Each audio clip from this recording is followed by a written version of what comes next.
So ఈ రోజైతే మా బావ పైన చిన్న ప్రాంక్ చేద్దాం అనుకుంటున్నాను. తనైతే ఫుల్ స్లీప్ లో ఉన్నారు. తనకి మెహందీస్ అంటే అస్సలు నచ్చదు. సో నేను ఈరోజు నామాలు అయితే పెడదాం అనుకుంటున్నాను. దేవుడియే కదా, తిట్టరు అనుకుంటున్నాను. చూద్దాం తిట్టారో లేదో. Let's go. గరుడ గమన తవ చరణ కమలమిహ మనసి లసతు మమ నిత్యం, మనసి లసతు మమ నిత్యం. గరుడ గమన తవ చరణ కమలమిహ. మీరేదో తిట్టేస్తారని నేను ఏదో ఎక్స్పెక్ట్ చేశాను.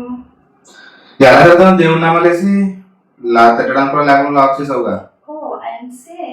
అయినా బాగా చేసావు, బాగా వచ్చింది. ఇంత బాగా పర్ఫెక్ట్ గా చేసావు. ఏదో మీ దయ. Bye guys.